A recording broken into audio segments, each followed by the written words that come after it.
Hi, this is Dr. Bob Rausch at EnergyDrivenLeader.com, where we help leaders who have a desire to grow, also want to develop strong teams, and create that all-powerful work-life balance.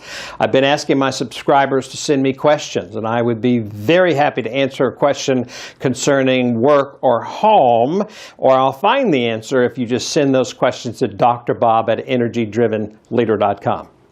This past week I was talking to one of my clients, and he had a great question, but it came out of his frustration and actually a good bit of anger as well. He has 2 or 3 people in his life who just are monopolizing his time and his attention, and he is constantly having to accommodate these people, readjust his schedule.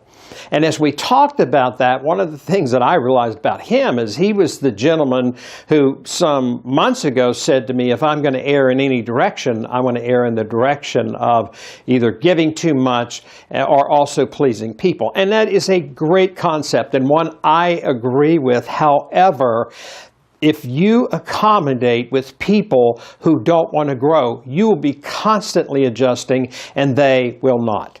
Now, I have a rule, and my rule is this. If I'm giving 100%, you're not allowed to give 0. That just doesn't work. In other words, I've said I have to get something back. And listen, it's not about getting a return on my investment. It's not about giving something back. It's the idea that when you're accommodating, you have to be accommodating to people who want to adjust to their life, not just to maintain a relationship with you by you changing your schedule all the time. So I have 2 or 3 rules that I think are very important here. The first one is this. Always, and I use that word cautiously in most cases, but in this case, always be responsible to people, but never for people. Let people maintain their own dignity, their own responsibility by them taking responsibility for their own lives. And the second thing is that don't make accommodation a major part of a relationship. In other words, I said earlier, if you're giving 100 and they're giving 0, they're maintaining a relationship on your changing. They are not changing. The third thing is that when you are accommodating, do it with a purpose.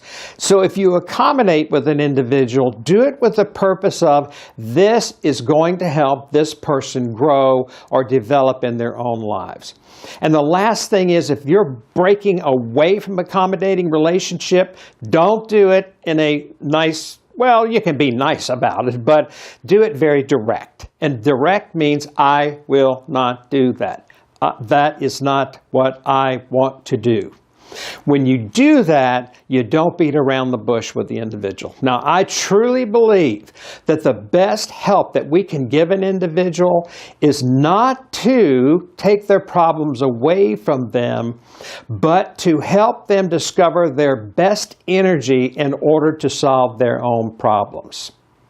This is Dr. Bob Rausch at EnergyDrivenLeader.com.